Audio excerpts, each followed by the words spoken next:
De quoi parle-t-on quand on parle d'IAM dans un contexte IT?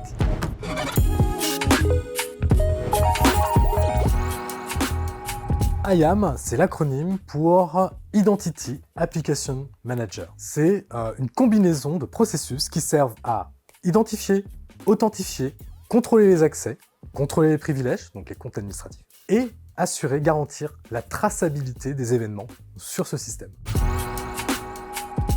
Donc historiquement, ces processus de gestion d'identité étaient mis en place pour les applications et les systèmes, ils le sont toujours d'ailleurs, avec pour conséquence de générer une multiplication des identités pour chaque utilisateur au sein d'une même organisation. Cet état de fait engendre une complexité croissante, tant au niveau des administrateurs que des utilisateurs. Le meilleur exemple est tout simplement que vous avez parfois plusieurs comptes avec le même mot de passe et le même login sur plusieurs systèmes différents.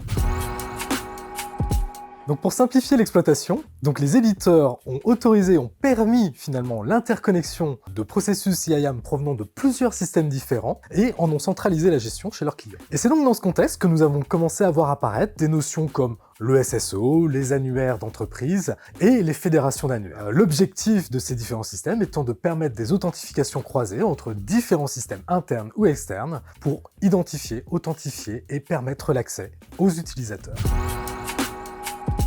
Par exemple, quand vous souhaitez créer un compte sur le site d'un éditeur de presse, celui-ci peut parfois vous demander, en tout cas c'est ce qui apparaîtra sur la page, il vous demandera d'utiliser éventuellement votre compte Google, éventuellement votre compte LinkedIn pour vous connecter. L'éditeur de presse n'est ni Google, ni Facebook, ni LinkedIn. Il a donc délégué à Google, Facebook, LinkedIn ou n'importe quel autre fournisseur d'identité le soin de vous authentifier et de pouvoir assurer et garantir que vous êtes bien la personne que vous prétendez être pour pouvoir accéder à ces données à lui, sur ces systèmes à lui. Donc que retenir d'IAM? C'est les processus qui vont vous permettre de simplifier la gestion de votre identité, des multiples identités de vos utilisateurs sur vos multiples systèmes en n'en ayant qu'une seule.